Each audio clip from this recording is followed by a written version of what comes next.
O arroz, grão sagrado, trazido para o Vale do Paraíba pelos imigrantes japoneses. Cultura essa que foi ensinada aos frades trapistas em Tremembé. E os frades trapistas, por sua vez, difundiram a cultura do arroz para os imigrantes italianos aqui do distrito de Quiririm. Hoje nós vamos aprender a fazer uma receita ancestral à base de arroz. Para onde nós vamos? Para a casa do Luiz Fernando de Paula. Ele tem uma receita muito antiga feita à base de arroz e banha de porco. Vamos lá conferir? Comida como cultura. Mais uma vez nós estamos aqui em Taubaté para revelar as pérolas da culinária taubatiana.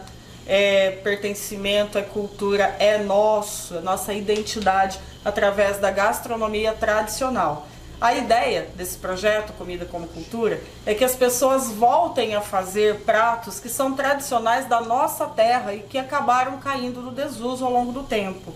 E hoje a gente está aqui no bairro da Estiva e quem vai fazer pra gente uma receita tradicional maravilhosa, com muita origem, muito pertencimento, é o Luiz Fernando de Paula. Luiz, antes da gente começar, nós vamos fazer o que hoje? Então, hoje aqui essa receita... Fernando, que bacana estar aqui na tua casa e poder conhecer um pouco da história da tua família. Eu fico contente de receber vocês aqui, né? É um prazer receber, e principalmente compartilhando conhecimento, né? É lógico, a cozinha é arte, né? Não é todas as pessoas que dominam, então lógico que não vai sair aquele prato às vezes na área, né? Principalmente parte cultural, parte de roça, e não se contempla a beleza do prato, né? Então se contempla a necessidade daquele momento, né? E esse no caso que é o bolo de arroz, né? Eu acredito que quando chegou na minha casa, que ele era originário de uma necessidade que se tinha na roça, né? Para buscar uma alimentação para o dia a dia, né? Porque pão não se tinha o contato com o pão, né? Era mais difícil. Então bolo, pães também para fazer na roça às vezes é mais demorado, né? E a pessoa não tem aquele tempo. Então, e às vezes ir na venda buscar o trigo era difícil. A venda era, no caso nosso, pela história que se conta lá no registro ali, esse meu avô, né, que apesar que era do segundo casamento, ele tinha uma venda, mas assim, as outras residências para chegar na venda era só de cavalo. Então como é que você vai vir no dia a dia, como a gente faz hoje em dia? Você atravessa a rua, você está numa padaria, né? Então ou você atravessa a rua, você está no supermercado, você compra bolacha, compra uma torrada, pão de forma. Hoje tem uma variedade de coisas que naquela época não tinha. Então isso aí eu acredito que seria para quebrar um pouco aquela monotonia do bolo, né? Que na época também o bolo era o pandeló. Por quê? Por causa da quantidade de ovo que se tinha nas propriedades, né? Então o pandeló exige muito ovo, as propriedades tinham muitas galinhas, por consequência, muito ovo. Então todo dia na casa dos meus familiares lá no bairro do Registro mesmo, todo dia se fazia pandeló, que é um bolo doce. Então também vai indo que enjoa, né? Então isso eu acredito que essa receita que a gente vai colocar em prática hoje, elas sejam para essa necessidade, né? Para suprir essa necessidade, uma substituição ou um revezamento, né?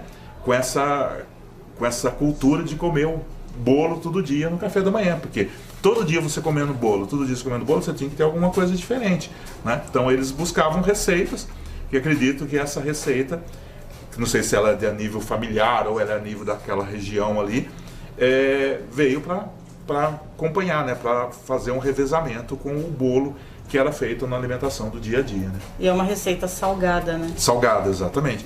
Você dosa também, né? Você consegue controlar a quantidade de sal, porque ela vai ser uma massa, né? Então você pode até usar ela como erva doce, se você não colocar muito sal, ela oferece o gosto da erva doce, né? Dá uma sensação, principalmente depois de fermentada, aparece bem a erva doce. Se você aumentar o sal, você vai ter uma agridoce, então quebra dá uma diferencial, né, na hora do café. Então eu acredito que eles buscaram isso daí, né? Uma coisa interessante, né? Me fala um pouco da sua família. Ela já é oriunda ali do bairro do Registro, daquela região, ou ela veio pra cá? Não, então, na realidade é assim, né? Eu considero ela como família, né? Porque ela é família da minha madrasta. A minha família mesmo, um pouco é daqui da região no bairro chamado Trabiju, né, aqui em Monteiro Lobato, e a outra parte é de Redenção da Serra, né, que é a parte da minha mãe. Quando a minha mãe falece, né, o meu pai fica viúvo uns 2 anos, depois meu pai trabalhava como conserveiro da área rural, ele era funcionário da prefeitura, então ele trabalhava em toda a área rural de Taubaté. E na bairro do Registro ele deve ter conhecido a minha madrasta, né? E daí eles, depois de um tempo eles casam, né? E daí ela vem da roça para morar na cidade. A vida dela, ela foi criada, ela nasceu no bairro da Pedra Negra, ali na entrada de Redenção, que eu acredito que acho que pertence à Redenção até esse bairro. E ela nasceu ali, foi criada no bairro do Registro, já com os tios, porque também ela perdeu o pai e a mãe cedo. E ela era criança quando ela perdeu eles. E foi criado ali, então ela viveu na roça. Ela saiu, ela foi casar, ela tinha quase, acho que 35 anos, então ela conviveu na roça, né? E ela fazia o almoço, a memória que eu tenho, quando eu ia lá antes do meu pai casar, era ela na cozinha. Se você falar pra mim, você lembra dela em algum outro local? Não, eu lembro dela, só no fogão de lenha. Conquistou vocês todos pelo estômago. E também, né, você vê como que era a sociedade antigamente, né? Eu sempre falo a lembrança que eu tenho dela é na cozinha, não tenho lembrança dela de outra situação, né? Então ali eu vi ela fazendo o pandeló, né, que ela faz pra você, fazendo a comida, o fogão de lenha já tinha o forno, já estava preparando o bolo também.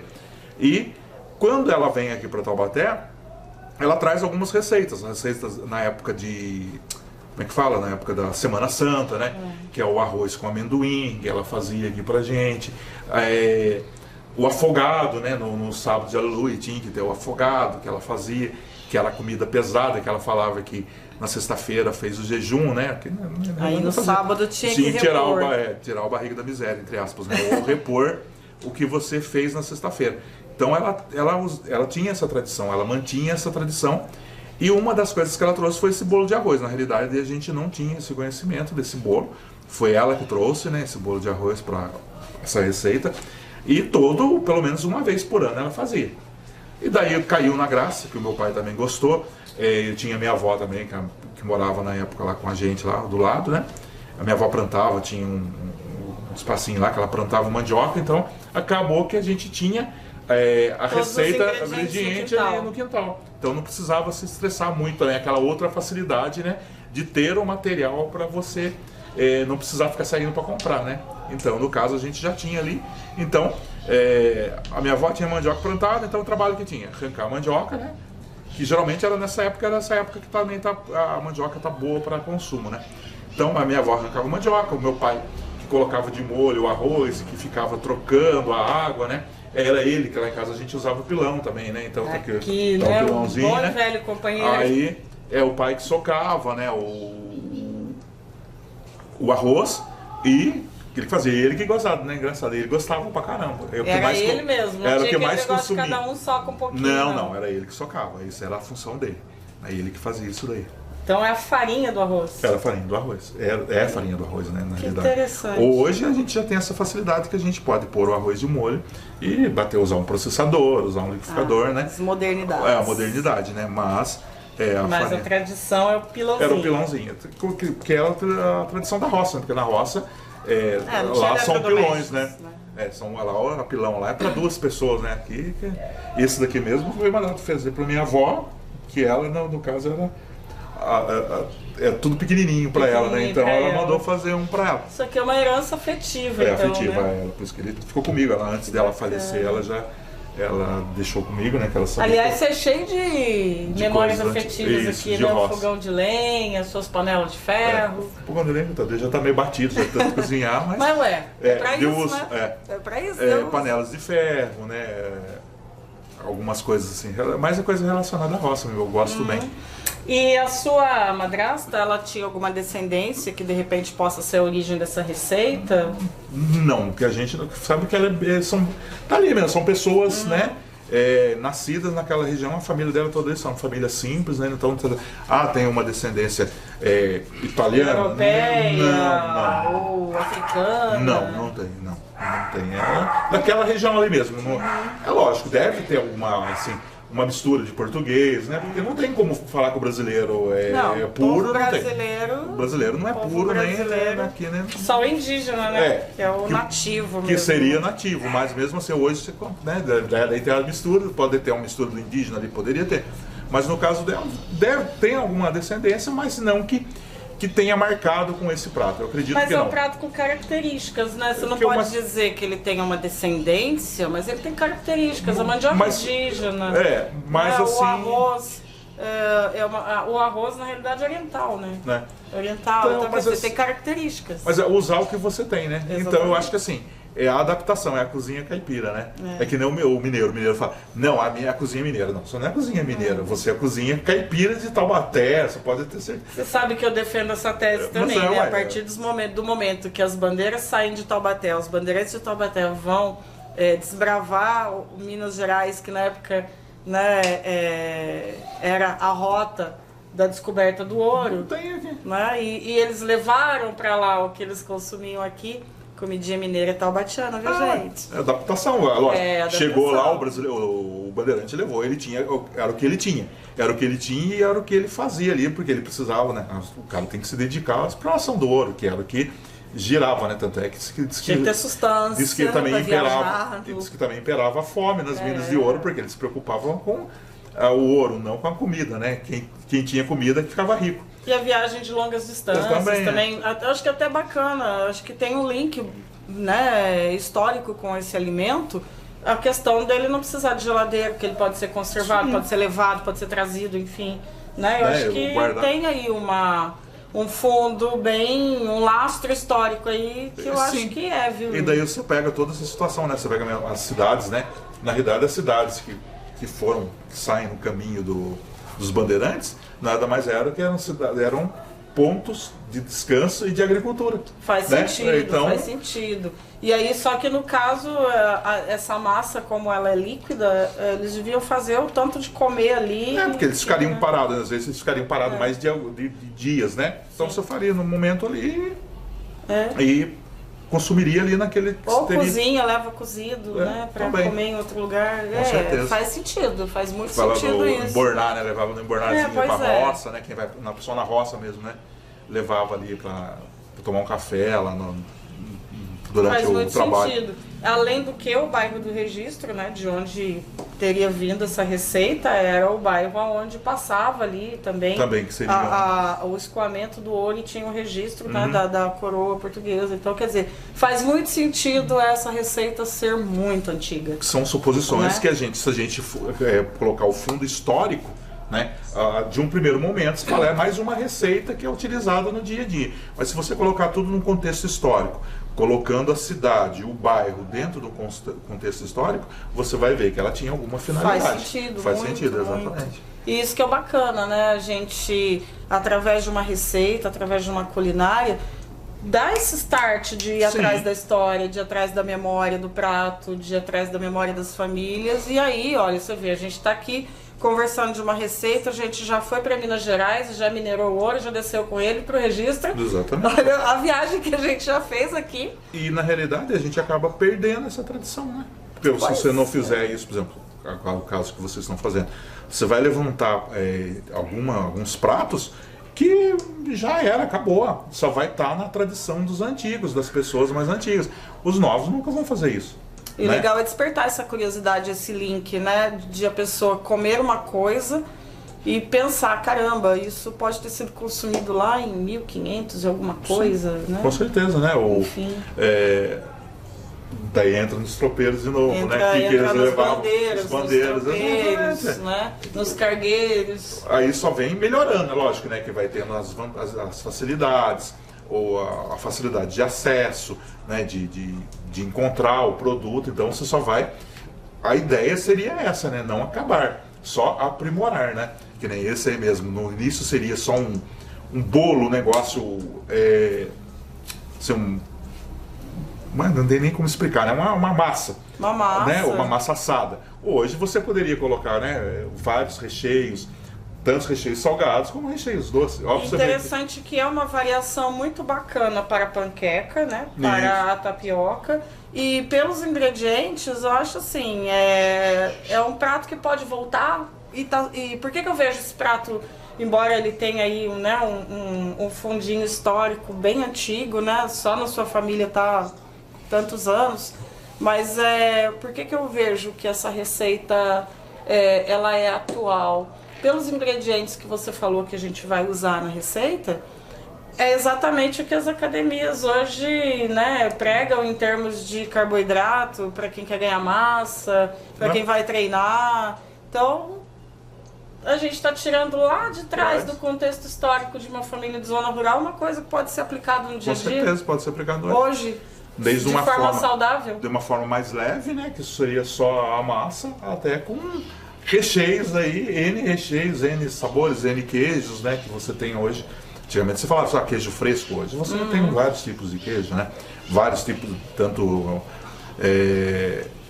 sólidos como até a parte mais pastosa, né? Então hoje você teria, se você colocasse ela nessa ideia nossa, colocasse de mercado, né? De mercado, você teria uma variante muito grande dela. Eu tô pensando nesse prato como passado e presente, e quem sabe futuro, porque ele reúne a proteína, você me falou que vai banha, né? Banha de porco. Banha animal, banha de porco.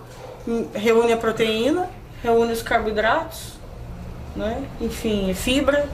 Eu acho que é tudo que os marombeiros de plantão precisam aprender aí, ó, gente. Bolo de arroz. Da família, né? Da família de Paula, né? Família Paula, do Fernando, que veio ensinar pra gente. Bora fazer a receita? Bora fazer a receita. Vamos lá então. Né? É uma receita até que teoricamente simples, né? Porque você vai usar o arroz de cozinha, não é um arroz específico para fazer essa receita. Mas ela tem um passo a passo que você faz, né? Ela é feita com antecedência, então a gente tem um passo a passo para fazer ela. Na realidade a gente começa pondo o arroz de molho, né? Você vai me contar isso já, né? Sabe por quê? As pessoas aí devem estar pensando que a gente vai fazer aquele bolinho de arroz frito. Que é o arroz amanhecido, né? Guardado para fazer. Não é isso que antes da gente começar, você vai ganhar um presente. Um presente que eu espero que te sirva, porque olha o tamanho dele, né? É seu. É seu para sempre. É uma lembrança do Comida como Cultura. E você já vai estar agora assim, ó. Chefe de cozinha agora, hein? Aí. Serviu! Aí, ó, serviu. Ficou meio bem de lucro, mas tá bom. E agora nós vamos falar desse bolo de arroz. Esse bolo de arroz é uma receita antiga? Então, eu tenho 56 anos, né? E eu tive contato com essa receita quando eu tinha 5 anos. E né? essa receita já era antiga naquela época? Ela já veio com uma minha madrasta, né? Quando meu pai casou de novo, ela veio com ela, né? Ela trouxe isso de uma região aqui de Taubaté.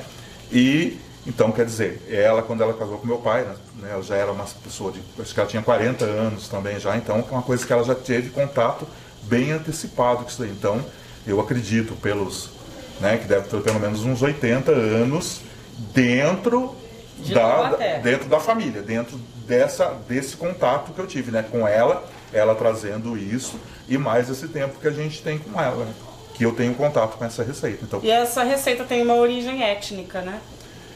Porque como ela nasceu numa área rural aqui de Taubaté, foi uma área de transição, né? Porque por causa da região de cafeeira, de cultura de café, e duas importantes fazendas que tinha ali na região que ela nasceu, né? Que é a Fazenda Quilombo, a Fazenda Fortaleza, né? Então ela teve aquela transição dos escravos, né? E também dos italianos que vieram para aquela região, né? Porque a partir quando houve a libertação dos escravos, a primeira fazenda que trouxe, né, o imigrante italiano foi a Fazenda Quilombo.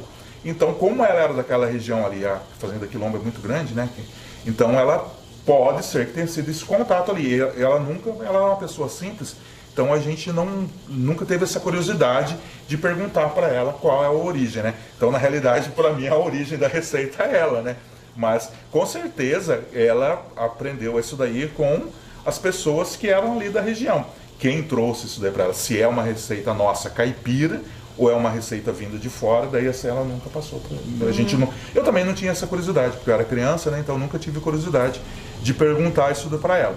É mais assim que a gente achava bonito o feitio, né? Como que era feito o passo a passo dela. E é um prato que dá para fazer de mutirão, né? Sim, né? Porque você vai depender de alguns ingredientes, né? A mandioca mesmo, alguém vai ter que ir lá e tirar a mandioca da natureza. Hoje, no caso, né, a gente tem que ir no mercado comprar mandioca, tem que cozinhar a mandioca, então tem um passo a passo que, assim, apesar de que ela também, o arroz fica de molho alguns dias, né, depois a gente vai falar sobre isso. Você me falou isso de bastidores, eu achei bastante curioso, fica bastante tempo de molho, né?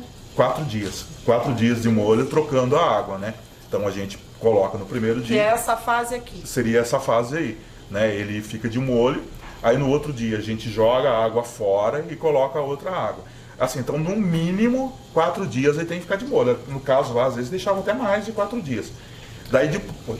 No ambiente, geladeira? Não, no ambiente, né? Só vai trocando a água. 4 dias. No mínimo 4 dias. Depois, quando você tirar para fazer, daí você colocaria no caso a gente tinha uma peneira, né? No caso aqui na cidade a gente vai fazer uso uma bandeja, uma forma, né? Então a gente colocava um pano de prato na peneira, colocava o arroz ali depois que tinha escorrido e deixava ele secar ao sol, né? Daí ele secava ali. Usa a natureza até isso, né? Secar no sol. Se secava no sol lá, né? Depois de seco, daí a gente vinha e socava no pilão. Hoje então, com a seco ao sol é esse aqui. Exatamente, seria esse daqui, né? Tá vendo? Ele já fica, na realidade ele fica até meio podre, né? Aí já fica meio areinha, meio já areinha, fácil, né? até Daí no caso a gente usava o pilão. Hoje também com a modernidade você usa um processador ou liquidificador, né? Então pode ser qualquer arroz? A gente, no caso, só o arroz caipira, né? O arroz tradicional do dia a dia. Arroz agulhinha. Eu sou arroz agulhinha, né? Que no caso é o que tinha mais. Região, né? Para quem não sabe, para quem não sabe, aqui em Taubaté a gente produz vários tipos de arrozes, né? Quem vai na festa do arroz ali na cidade vizinha aqui em Tremembé, come coisas feitas com arroz cateto, arroz agulhinha, arroz vermelho, né? Arroz preto. Mas eu acredito que na época a gente não tinha, né? Não tinha isso, né? 50, não, mais de 50 anos atrás, acho que era só o arroz mesmo tradicional. Então acaba ficando usando esse arroz comum, né? Beleza. Tá. E depois soca no pilão. Ou no pilão, ou hoje em dia usando a centrífuga ou liquidificador, ele vai ficar isso aqui, né? Um pó. Né? Quem não tem pilão, né? Não tem pilão. Mas a sua casa é pilãozinho. de pilão. O pilão tá aqui atrás, daqui a pouco a gente tem mostra. Um pilãozinho, né?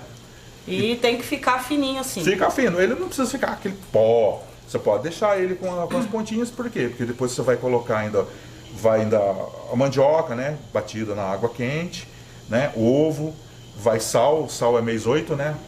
À vontade. E a erva doce.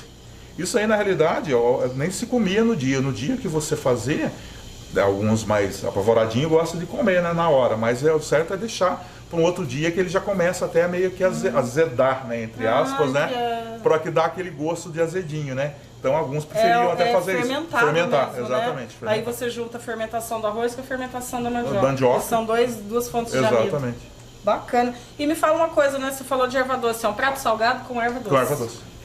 Deve dar um então não precisa bacana. pôr muito erva doce também, é só pôr para dar um saborzinho, né, mas que eu me lembre, tanto é que na receita tem lá especificada, tem a pitada de erva doce. Comida agridoce, é muito chique, muito gostoso. Ela fica bem assim, você vai sentir mesmo agora que você mastiga, né? Porque não parece ter muito não. Tá fica bom. bem compacto. Bom, agora eu vou deixar você aqui sozinho, fazendo a receita, e a gente vai conversando de longe, né? Se surgir alguma dúvida aí no feitio, mas pelo que você falou é super simples e é um prato que rende, né? Isso, na realidade eles faziam bastante, em casa era feito bastante, né? Para comer vários dias. Então eu acredito que isso para a roça, como lá não tem a dificuldade de pão, né? Alguns locais até usavam muito o pandeló, todo dia, né? Fazia o pandeló. Mas até assim, para ter um revezamento no prato, né? Para não ficar só no pandeló, eu acredito que eles faziam isso daí como uma forma de né, intercalar. Porque isso aí fazia muito, em casa era feito bastante, uma quantia muito grande. E come nas refeições, almoço, No café. jantar? Vamos Não, no café da manhã. É para café. É uma mistura de café. Substituir o pão. Substituir o pão, exatamente. Era para substituir. A ideia, eu acho que com certeza era substituir o pão. Que interessante. Muito bom. Então vamos para a receita, né? E para fazer esse bolo de arroz, nós vamos precisar de meio quilo de arroz agulhinha, meio quilo de mandioca cozida sem sal, 2 ovos inteiros, uma concha de gordura de porco ou do óleo que você tiver em casa disponível, uma colher de chá de erva doce, água quente para bater a mandioca e sal a gosto. Então, como a gente já tinha explicado, né? O arroz, então, ele já ficou de molho, né? A gente já fez essa troca de água, pelo menos no mínimo 4 dias. A gente secou e depois a gente processou ele, ou no pilão, socou ele no pilão, ou fez o processamento dele. E ele forma, né, esse pó. E daí, a partir daqui que a gente vai começar. Então, aqui a gente tem uma quantia, a gente fez uma quantia mais branda, né? Pra gente usar aqui no momento. Então, primeiro vai o arroz, né? E qual a quantidade de arroz? Então, no caso, aí é você que determina.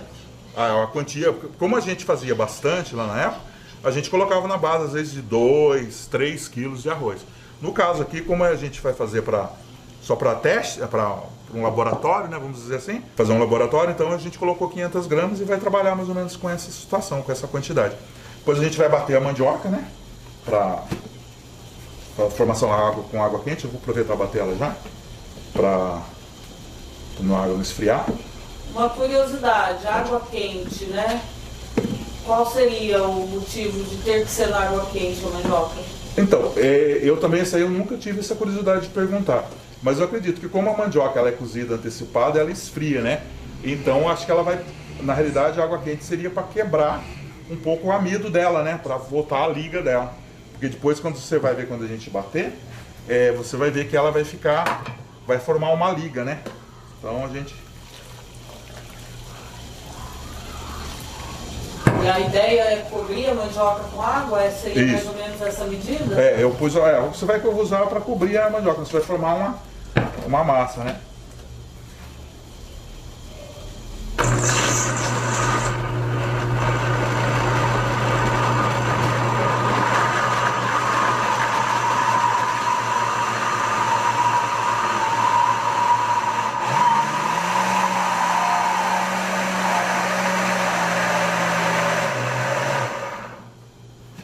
Tem um ponto certo dessa massa de mandioca?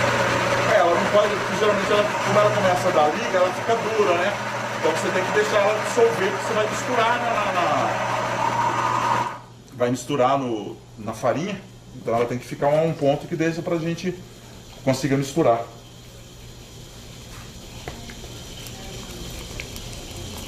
Fica um suco grosso. Isso.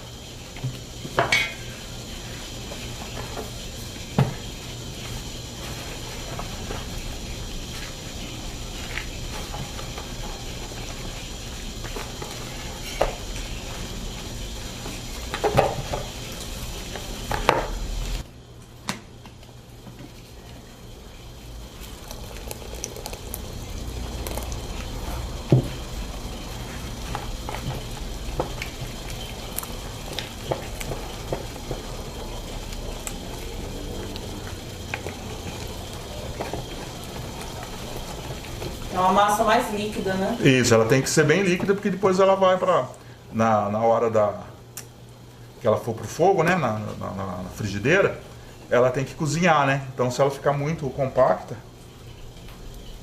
vai ficar mais... que é um bolo de frigideira. Isso, ela não vai ser assada ela vai ser assada na frigideira. Como hoje a gente faz uma tapioca, né?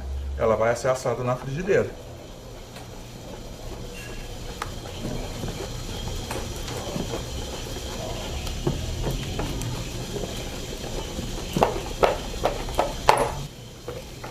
A quantidade de arroz e de mandioca é a mesma? Meio, meio? Meio a meio. Aí você vai determinando. Na realidade, depois, por exemplo, quando eu uso uma certa quantidade mais de arroz, então às vezes eu uso 2 quilos de mandioca, assim, ela tem que dar uma liga, né? Tem que formar uma liga, já tá... Eu acho que aqui a gente vai colocar mais coisas ainda, mas ela já formou a massa que a gente precisaria, né? gente está misturando então a farinha, né, a farinha de arroz e a mandioca já batida com água quente, né? Dissolver bem. Deixa eu dissolver bem. Fica com consistência de papinha? Fica uma papa. Daí a gente vai pôr, se fosse uma receita maior, a gente colocaria 3 ovos. Mas vamos colocar 2 ovos, né? Porque o ovo também ele dá uma facilidade no cozimento depois. Então a gente coloca 2 ovos.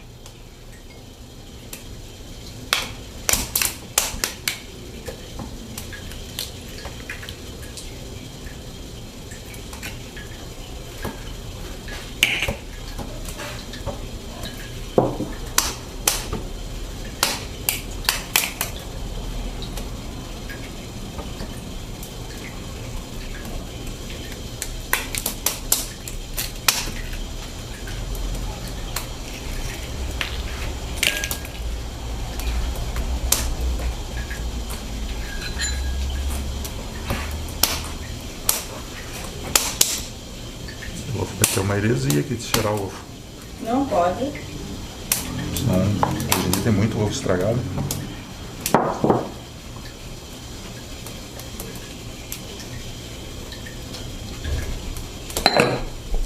Ovos inteiros, né? Isso.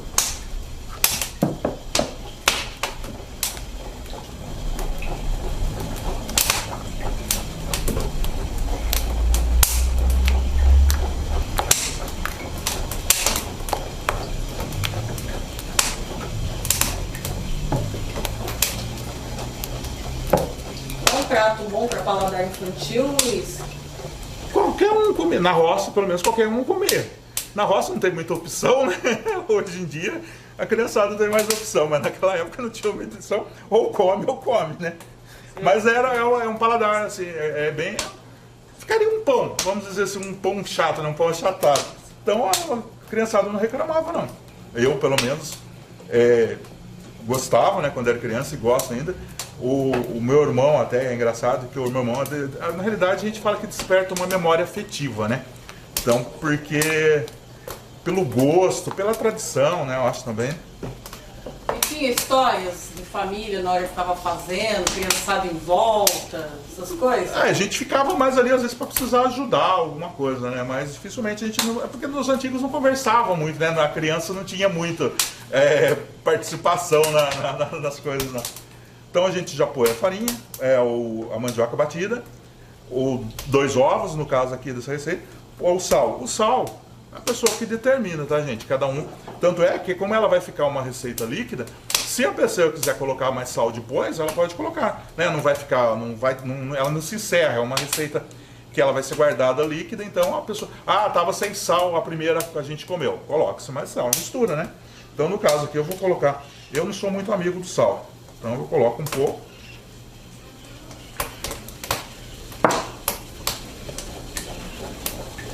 Lembrando que eu não cozinho. Tem gente que tem costume de cozinhar mandioca com sal, né? Eu não se cozinha, tá? Porque senão você começa a perder ponto, né? Tudo que você for fazer vai colocar o sal e daí você vai perder o ponto.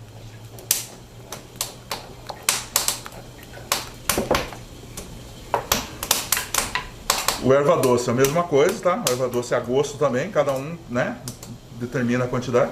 Também não pôr pouquinho só. Erva doce para dar o charme. Para dar o charme, ele vai dar um sabor, né, um contraste no sabor também, né? Mas é um charme tradicional, né? Com charme certeza. Que vem lá de trás.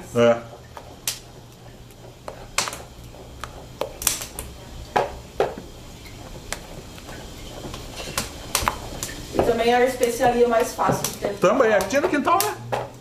Erva doce no quintal de pobre, minha filha. Antigamente era mato. E por último, então, a gente vai pôr a banha. Né? Daí isso aí a gente comprava antigamente a banha, né, em barra. Ou na roça, que tinha banha de porco já, né?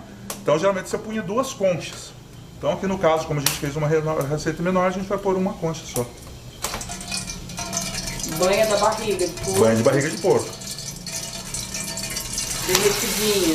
Isso.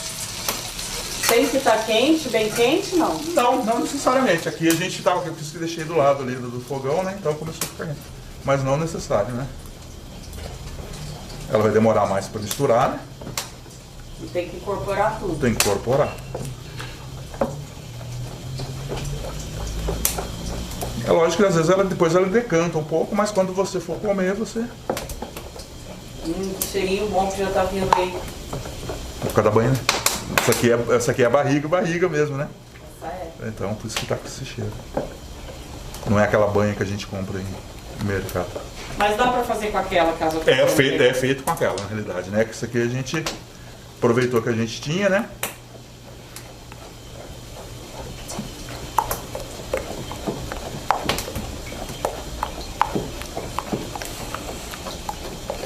Assim, embora a tradição seja com banha, mas se por acaso a pessoa tiver alguma questão de saúde e não puder comer a banha, pode ser substituída por manteiga, por outra coisa?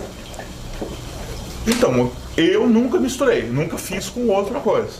Então, mas, por exemplo, um óleo de girassol, né? Tem gente que, né, hoje em dia você tem um óleo de canola, é lógico, né? Ela não vai alterar. Não, né? vai ter o mesmo sabor, né? Não vai ter o mesmo sabor, exatamente. A ideia, acho que da banha, porque você trazia lá na roça, era o porco, né? Na realidade não era uma banha industrial que você tinha na roça. Era carne de porco feita, a banha ali na lata, que era guardada, que você usava no dia a dia. Então aquilo lá ia te dar uma sensação, né? Ou seria o pão com o recheio já, né? Que seria a carne de porco, entre aspas, né? Então acho que seria mais isso daí. Pela facilidade que você tinha na época. E Tá bonito já, hein? pronto, acabou. Só Era isso? só isso daqui. Daí isso daqui, era feita em grande quantidade, ela era guardada, né, numa panela e ia se comendo de manhã. É lógico que não ficava muito tempo também, que senão poderia juntar e formar bolor, né? Mas pelo menos 4 a 5 dias tinha esse consumo disso daqui. É o que a gente lembra de casa, né? Ficava guardado numa tampa, numa panela com tampa. E daí depois ele ia lá a cada tempo.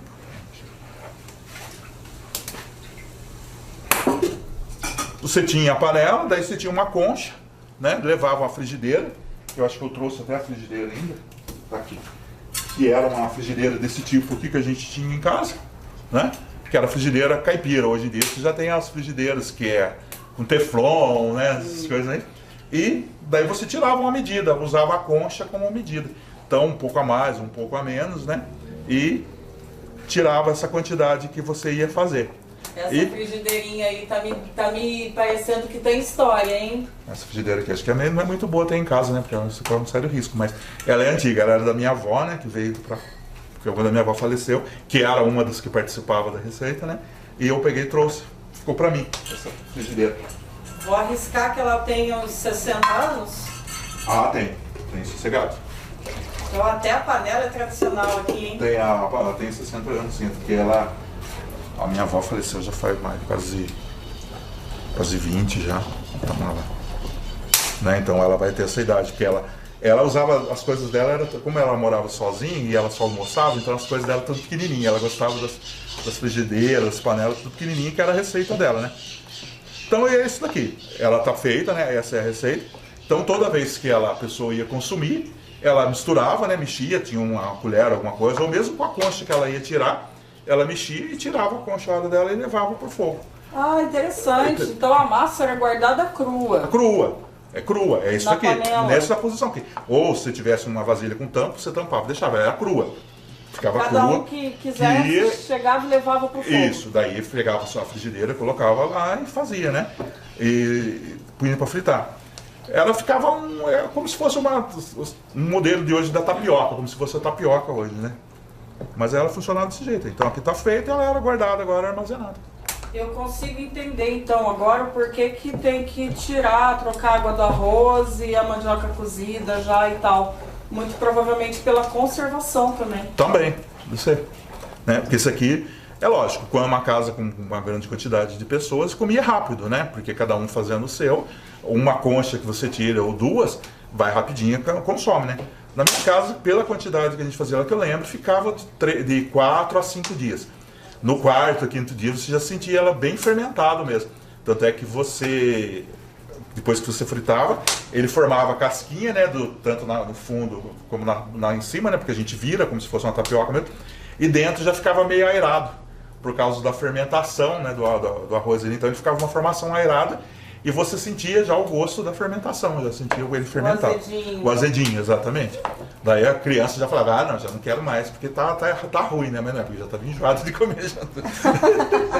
Já estava enjoado. E esse azedinho era gostoso? Era saudável? Era bom? Não, era saudável. É que criança, quando começa a mudar o gosto, né, da comida, ele já começa a ficar meio chato, né? Então, na realidade, a gente, quando falava que estava azedo, que não queria comer mais, né? Mas não é, aquela é o ponto dela, né?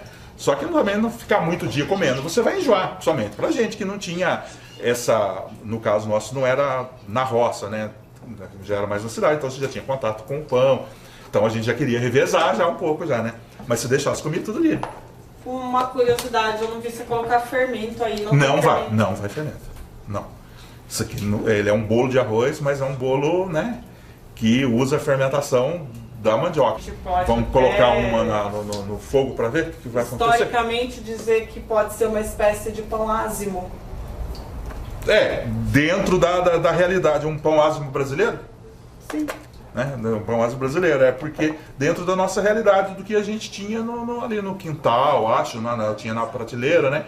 Pela necessidade de ter alguma coisa para você se alimentar de manhã, para você ir para a lavoura, para a roça, alguma coisa, que você está bem alimentado para dar uma sustância. Dentro da realidade, eu acho que as pessoas tinham na roça, né? Então elas acredito que elas faziam isso daí justamente por causa disso, né? Para ter um pão com que desse sustância, né? E conseguisse chegar até na hora do almoço da pessoa, né?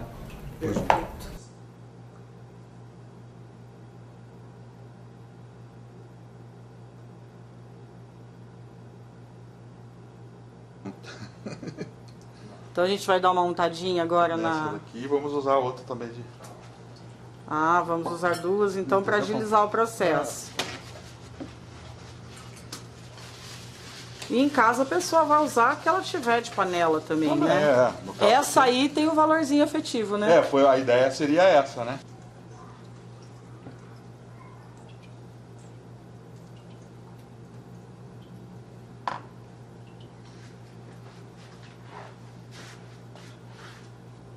E me conta a história desse fogão de lenha.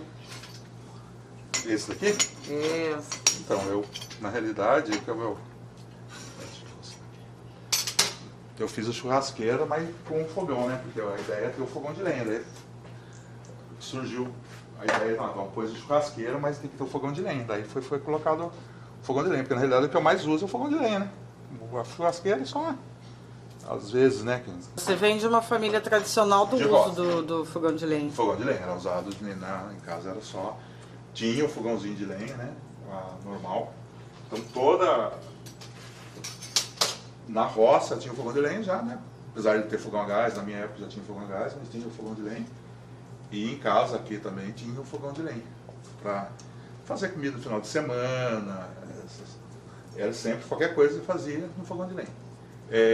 Até eu lembro que meu pai gostava muito de pegar e içar, né? Fogão de lenha, tinha panela, tudo, se torrava o içar lá no fogão. E então o fogão de lenha, eu falei, não, eu vou querer. Tanto é que, cuidado, eu tô até estourado tudo já de tanto que eu uso, né? Todo final de semana eu uso esse fogão de lenha. E olha, ele tem um forno maravilhoso aqui. Então peguei essa aí, os dois. Tem 2 bolos hoje. E é bem mais rápido também, né? Nossa, mano. Além do saborzinho. Queima, né? No mercado é queima.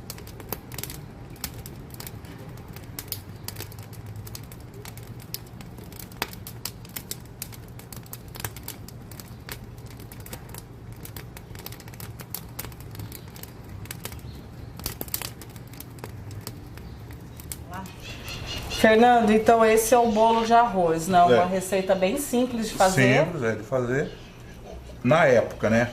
Comia ela só desse jeito, lógico que tem... Daí cada um de acordo com a fome, né? O tamanho, daí cada um determinava também isso daí.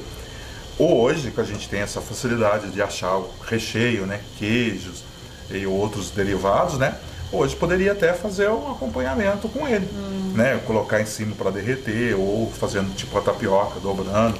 Eu acho que dá para fazer. Né? Depois, no segundo dia, no terceiro dia, ele já começa a ter uma consistência melhor, uma fermentação, então você vai sentir o gosto. Você consegue também, como ele é, né? A gente fala que ele é líquido, você consegue fazer a dosagem de sal. Se não estava bom no primeiro momento, você consegue colocar mais sal, né? Então hoje a gente tem essa facilidade. Na época não era nem isso que se buscava, né? Se buscava só ter aquele bolo para comer naquele momento. Então não tinha acompanhamento, nada. Ele era assado e do jeito que acabou de assar, já tomava o café preto e com ele assado e pronto. Né? Fermentação. E até pelo arroz, né, ser branquinho, a mandioca ser clarinha, não é uma tendência que ele fique tipo cor de bolo de fubá. Não, ele é clarinho assim ele mesmo. é clarinho, a tendência é clarinha. E quanto mais, depois de um tempo de 3 a 4 dias, como ele já começou a ter uma fermentação, ele já começa a ficar aerado. Né? Ele, tipo, a hora que você vai comer, você sente que ele está mais aerado, ele está mais solto, né, dentro, assim. Vamos pôr entre aspas, né? Teria mais podre, né? Um azedinho. Quem gosta de coalhada deve gostar. Sim, ele ficaria aerado, né? Ele ficaria aerado. Coalhada, com então, certeza. Ele ficaria aerado, né? Então, mas depois de uns 2 dias guardado nessa situação aqui. Guardado né? assim. Assim, né? não, isso que eu achei interessante. Né? Não precisa de geladeira, nada. Não. Pelo contrário, você tem que deixar assim, porque a ideia é fermentar, né? A ideia dele é fermentar mesmo. Então, no primeiro dia você vai sentir um gosto normal de uma massinha. Depois, você vai, no partir do segundo dia, você já começa a sentir ele mais fermentado, assim.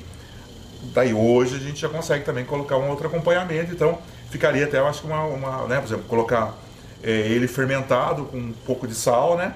Colocar uma goiabada, né? Por exemplo, né? Um contraste gostoso. Então hoje, se isso daí fosse uma tradição, né? Se continuasse essa tradição, a ideia é que continue. Né, hoje você teria uma gama muito grande para trabalhar com ele.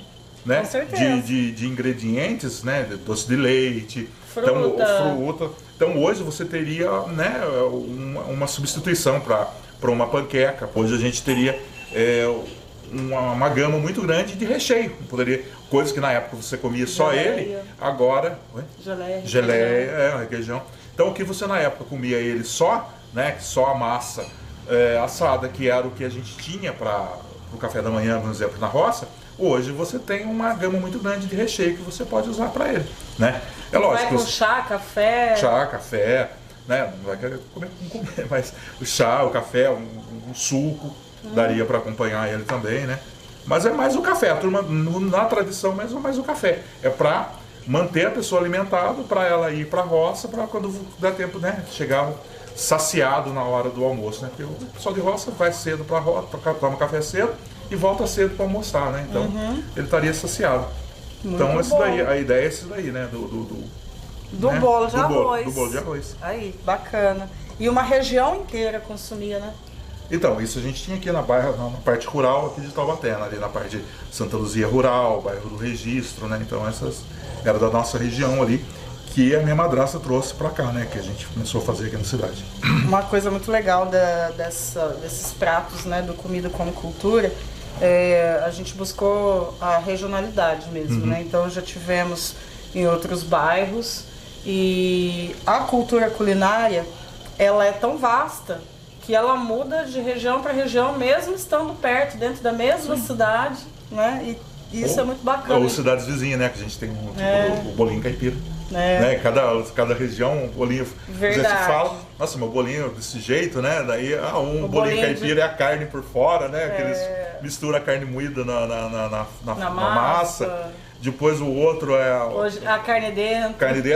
Põe carne crua, carne cozida. Agora esses dias a gente achou um que põe carne e queijo mussarela, né? Dentro também, pra você ver. Então, são variações, né? E essas variações é o que dá esse tom de regionalidade. E o gostoso da nossa região que tem a briga, né? O conflito, né? De quem começou com o bolinho, qual que é o melhor bolinho. Essa é uma coisa muito interessante também. Deve ter com bolo de arroz também, né? Porque cada casa devia fazer do seu jeito. Então, também. eu vou dizer pra você, pode ser, eu nunca ouvi falar, né? Porque a gente, aquele negócio, na época a comunicação nossa era mais fechada, né? Não tinha meios de comunicação. Então o contato nosso era isso daqui, era dentro da família, tanto a família aqui como a família na roça, e é o mesmo modus operandi de fazer. Então não fugia dessa regra, né? Então eu falava pra você, você foi na casa de alguém e comeu ele de uma forma diferente? Não me lembro, eu nunca tenha feito isso. Taubatiano, isso aqui é seu. Toma posse, viu? É isso.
Tchau.